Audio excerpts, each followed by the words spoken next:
We're about 259 acres. We have 126 homes and 28 lots yet to be developed to build out.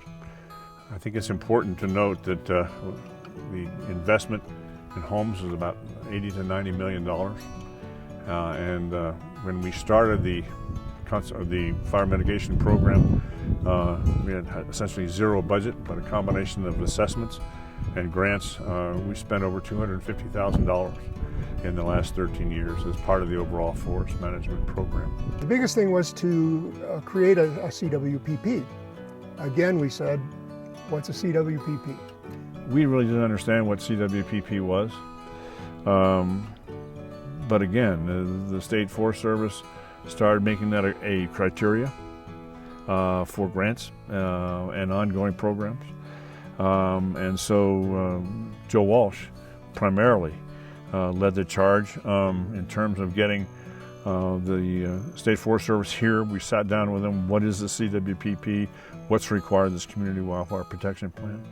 And essentially, Joe inventoried the mountain and identified the key assets that we needed to protect and provide for on an a priori basis.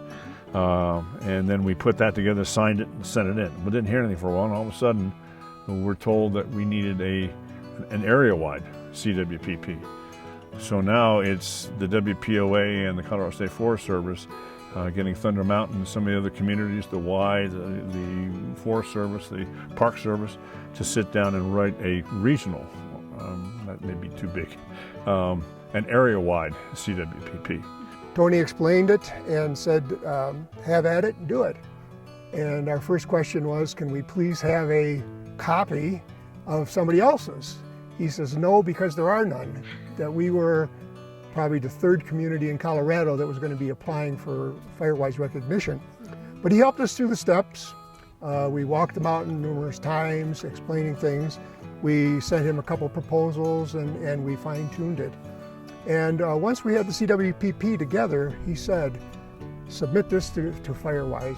We think the work you're doing, the direction you're headed, is going to help a lot. And he said the FireWise program is unique and very, very educational and helpful to any kind of community, any size community. We submitted the application, and in 2004 we were recognized as the third community in Colorado to have FireWise recognition. I guess the pinnacle for me in this program is that with funding support from grants from the CSS, Colorado State Forest Service, we now have a matching program where the individual homeowner can identify a need. He gets a bid from the contractor. He puts up half the money, and the state grant puts up the other half of the money. That has to be, I think, the pinnacle of what we were or have been trying to work for. It's not the amount of acreage we clear or the slash that we get rid of. It's the mindset of people in this community taking responsibility for themselves. And so every year, we've been recognized, and this is year 13 for us in the FireWise program.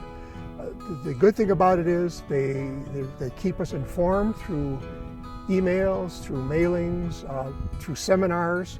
Education based on good science information, hammered over time, demonstrated in practical ways, but also winning their confidence to say that, yes, this is not something that I would like to do, it's something I need to do to protect the experiences of Windliff as well as my financial investment in Windliff. Don't be afraid to call for help. I think that Colorado is very, very fortunate to have the Forest Service personnel that they do. The forest personnel here in Colorado are not people who just talk the talk but don't walk the walk. They're there to help.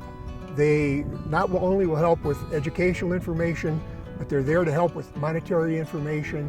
They're there to help you with your CWPP, and they'll even go as far as walking your mountain and doing a survey as to what has to be done long term. And I think you're missing a very valuable step in the process if you don't contact your Forest Service first.